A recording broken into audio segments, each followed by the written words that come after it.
Hi there. Welcome to Library Time.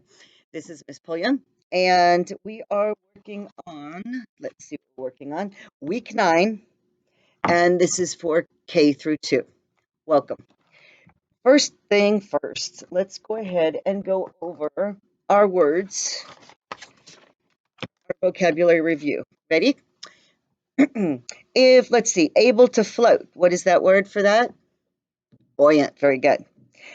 We have 12 of something from the good egg. That is a dozen.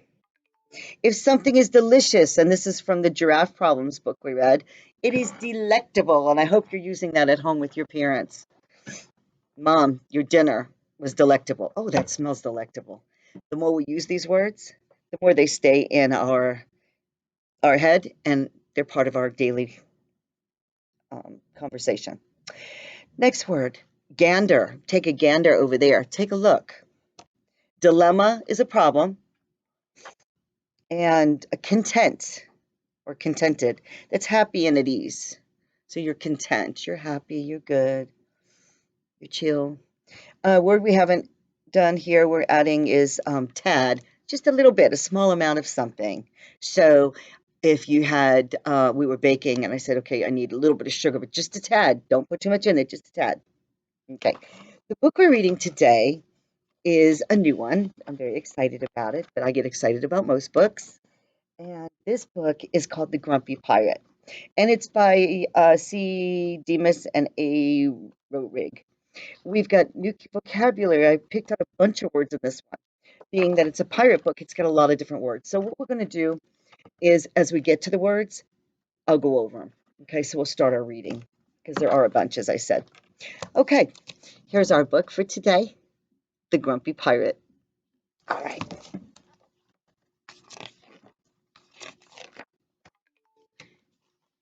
Pirates aren't grumpy. Pirates never pout. Pirates smile and shout. Aye, aye, whenever they're about. Ay, ay. It's a rhyming book. But there's one grumpy pirate. They call him Grumpy Gus. He grunts and he gripes and he grouses. Now, gripes and grouses are new words for us, and they mean complain. Okay, complain and grumbles. Okay, so he grunts and gripes and grouses and always makes a fuss. Gus and fuss. They rhyme. Okay, let's see. He wakes up in his hammock and starts his day off grumpy. My breeches are too itchy. My pillow is too lumpy. Now breeches. And they say it differently because it's breeches, but he says breeches with because he's a pirate. That's how they talk. That means his pants, his breeches.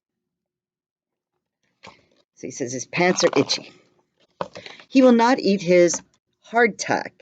He will not drink his grog. Neat words, neat words. And I looked them up and it was very exciting. Hardtack is a biscuit, it's a type of biscuit.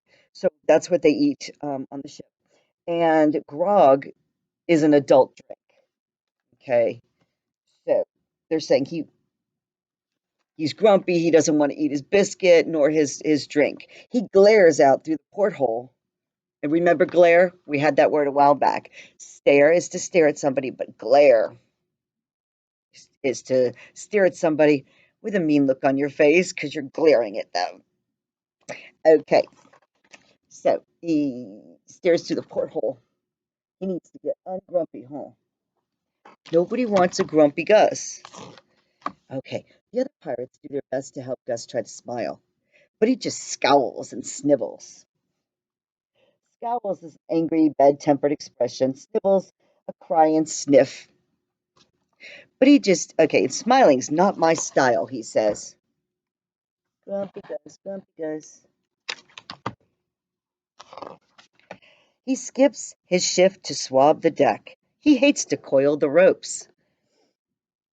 Swab is a piece of material for cleaning wounds. That's not the one we want. When he swabs the deck, he is cleaning the deck. Coil is a length of something arranged in sequence of rings, so they coil the rope. Instead of helping trim the sails, he mutters and he mopes. Do you think the other crewmate, the rest of the crew, do you think they like that he's so grumpy? Do you think they like his attitude? Because that kind of attitude can bring everybody down, right? Okay. When it's his turn to take the helm, and the helm's a new word, it's the wheel. He whines. This job's too tough. The other pirates finally say, we all have heard enough. They are just done with the grumpy Gus.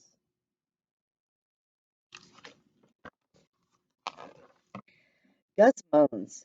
This ship's too tippy. Of course, our courses are too slow. The deck is way too slippery. I think I'll go below.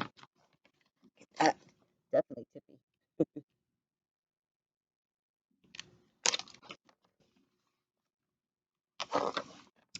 The pirates ask their queen for help. For help. Grumpy Gus is such a crank. Write that word down. Please save us from his grumpiness or have him walk the plank. That's interesting. The pirates asked their queen, so they have a queen. Let's see what she says. The pirate queen, who is quite wise, brings Gus a special friend.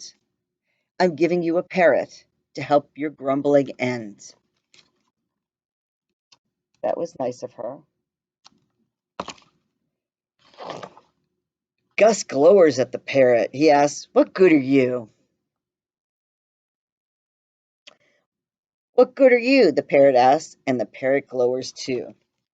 So the parrot is a neat bird because the parrot mimics what you're doing. Mimics means repeats. So he is a grumpy face, and he says, what good are you? Well, now the parrot makes a grumpy face and he says, well, what good are you? So he repeats everything.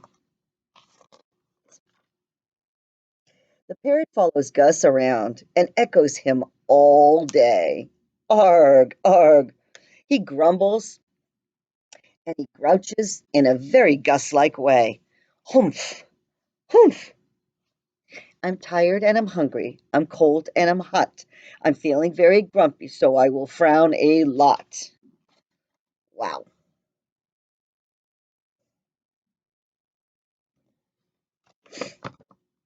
that's a mouthful of grumpiness. Gus wails. This parrot's crabby. He's a sourpuss, a brat. His voice is way too whiny. Do I really sound like that? Sorry, Gus, the wise queen says.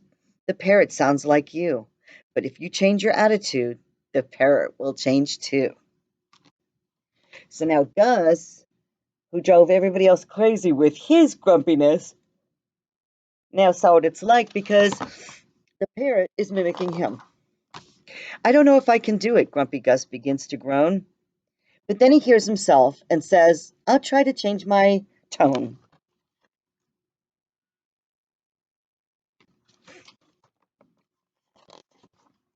Gus tries his best at smiling. The parrot tries a beaky grin. This makes Gus start to giggle, and the pirates laugh with him.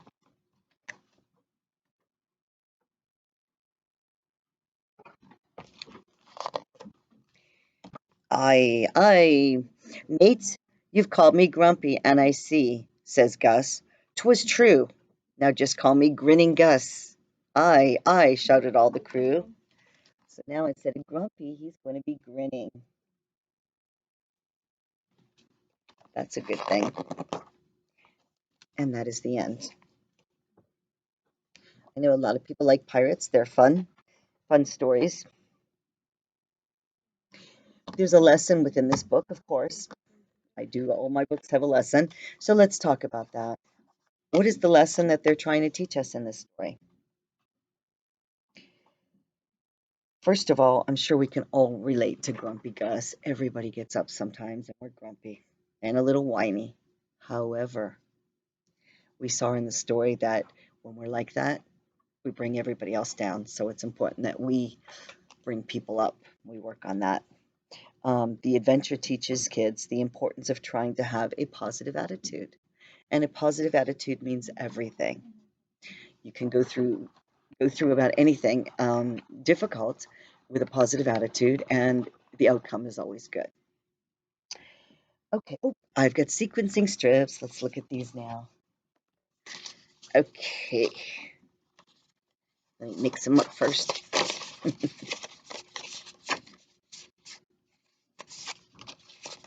All right, let's see what we got. So from the story, we're going to go ahead and do some sequencing. We've got he wakes up in his hammock. Now, did that happen at the beginning, or did that happen in the middle or the end of the story? And actually, that was right at the beginning, so that's number one. He said, just call me Grinning Gus. Well, Grinning Gus is what he said right near the end, so that's going to go on the bottom. The Pirate Queen gave him a parrot. The Pirate Queen gave him a parrot. So I'm thinking that's gonna be right before just call me Grinning Gus. The other pirate said, excuse me, we all have heard enough. And he eats his hardtack. So we need to know which is which. So first he ate, he didn't want to eat it. And then the other pirates said they were done with him. So now we have our order. What happened first, then next, then next, then next, and what happened last. Okay. We are going to read a Froggy book, my friends. You've asked for more Froggy books, and I've got more. So we're going to go ahead and read Froggy Goes to Hawaii. I think we should all go to Hawaii with Froggy. What do you think? Okay, here we go. Froggy Goes to Hawaii. These books are by Jonathan London, and here's the okay. Here's the Froggy family getting off the airplane. Froggy, called his father. What? Up and at 'em. Today is the day we're going on vacation. These books usually start with Froggy in bed.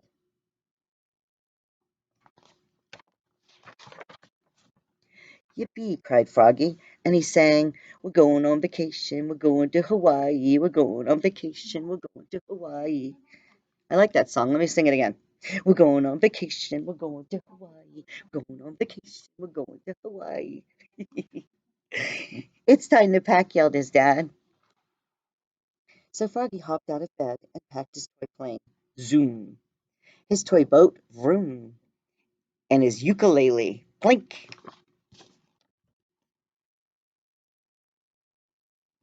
Froggy's excited to get out of bed today.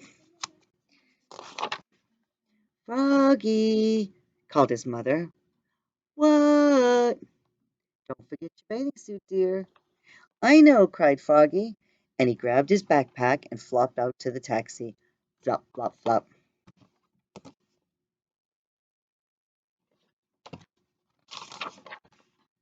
Are you going to Hawaii in your pajamas? Frogolina laughed. Oops, cried Froggy, and he flopped back to his room to get dressed. Flop, flop, flop. He always forgets. You notice the last book, too? He always forgets to put his clothes on. He's a pajama kind of guy. When Froggy came back, Frogolina waved goodbye, and off to the airport they went. Beep, beep, beep.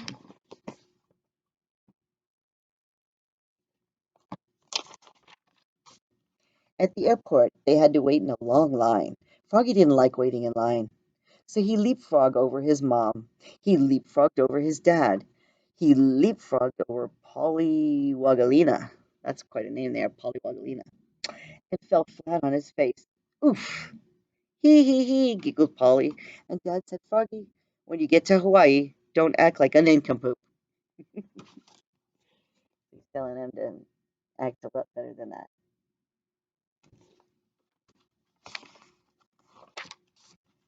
When they finally got on the airplane, they flew and flew and flew, but Froggy couldn't sit still.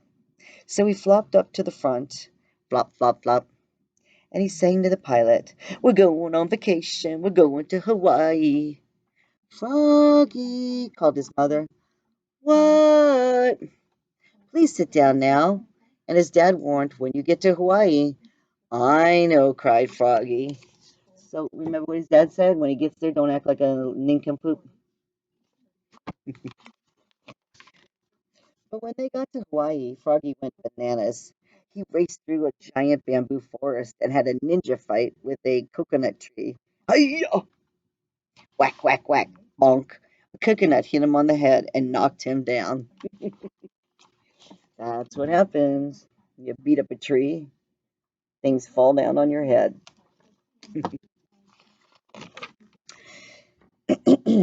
He got so hot in the jungle he had to dive into a nice cool stream and almost went over a waterfall. Help!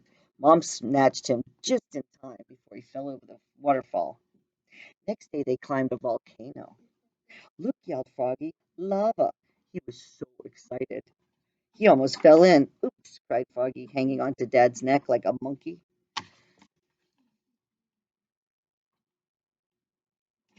Eek, eek. Next day he did a hula dance in a grass skirt. Hula, hula, hula.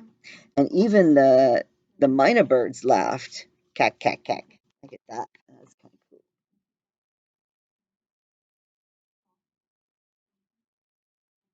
cool. Okay. And the day after that, he surfed, riding his dad's shoulders and his hands with his hands over his dad's eyes. Wipe out. Well, can't cover dad's eyes so he can't see. That was inevitable. Inevitable means that that would happen, that it was definitely going to happen. There was no way it wasn't. On their last day in Hawaii, they sailed out on the Four Winds, which is their boat. Froggy borrowed his dad's binoculars to look for sea turtles, whales, and dolphins. He got a little seasick, blah, so he looked even greener than usual. When they dropped anchor at a coral reef, Froggy had to be the first one in. He ripped open his backpack and took out his toy plane. Zoom! His toy boat, vroom! And his toy ukulele, plink! Oh no, cried Froggy. I forgot my bathing suit. Didn't his mom remind him to take his bathing suit? Let's see. Oh, Froggy, Mom sighed. So Froggy had to go snorkeling in his dolphin underwear. He pulled on his flippers, zoop. He put on his mask and snorkel, zoop, zoop, and pushed past everybody, flop, flop, splash. He glubbed and blubbed and almost sank, then popped up holding his dad's binoculars. Oops, sputtered Froggy, looking more red in the face than green. Binoculars do not belong in the water. Definitely not. Oh, Froggy, said his dad, what did I tell you? When you get to Hawaii. Look, Dad, giant sea turtles. Froggy tossed Dad his binoculars and took off after them. Oh, he's chasing the turtles. He's part of their family. Froggy, called his dad. What? Wait for me. And he jumped in after him. Flop, flop, splash. By the time the boat picked them up,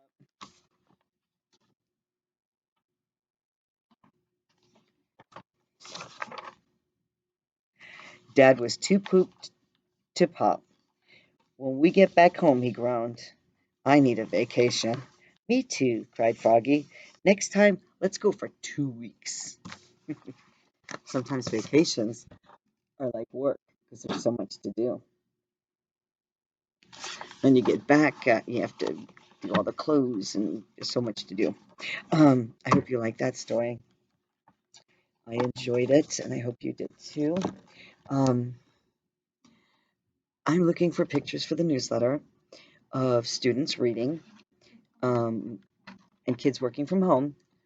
So please, if have your parents take a picture of you, especially reading.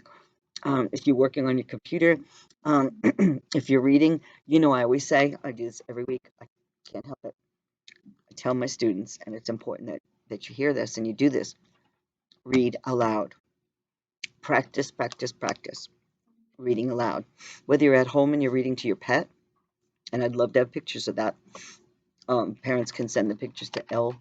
Pulliam, so it's L-P-U-L-L-I-A-M, at winthropcharter.org. We definitely want some pictures to see how our remote students are doing and put them in our newsletter. Okay, so reading aloud. Let's talk about that for a second. It takes a long time to get used to and get confidence in your reading and your ability to read aloud to everybody. So you want to be able to read to the back of the room. You want everybody to be able to hear you. And with that being said, best way to do that is just practice. Read to your pets, read to your mirror, read to your mom, anybody. But get that voice out there. Hear yourself. Get confident with your reading, how you sound, and then you'll be able to project it even more to the other end of the room. Sound like a plan? Good. Okay, we're going to stretch now. It's time to stretch. We read 2 books. Let's stretch. Okay, I'm going to do the sitting stretch, but I really need it. I can feel it in my back today. Arms up. Head back a little bit. Stretch. Arms down. And back. Oh, that's good. That feels good. Put them all the way back and push yourself to the front like this. That feels wonderful. Okay, put your hands on top of your shoulders.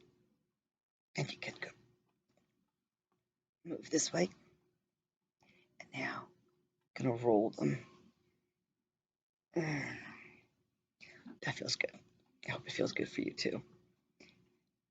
It helps as you're sitting a lot to move your body around a little bit. Take a moment and stretch. Also, as we're sitting so much, it's easy to eat just about anything in the house. I understand that. I'm always looking for some healthy snacks today. I am eating this here. It's a P3. P3. And it's a protein pack and it's got turkey. So it's got little things of turkey, which usually my dog loves the meat in this. He usually eats most of it. And the cheese. It's also got almonds and it's got Colby Jack cheese. So fun to share, fun to eat, and it's healthy. So make sure we're eating healthy things and we're drinking lots of water. With that being said, that is it for today. I wish you a wonderful day. Keep reading, and we'll see you soon. Bye now.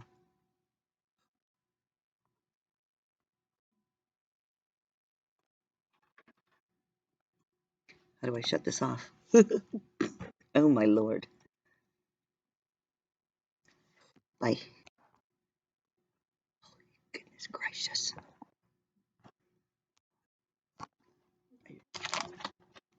No, it's not touchscreen.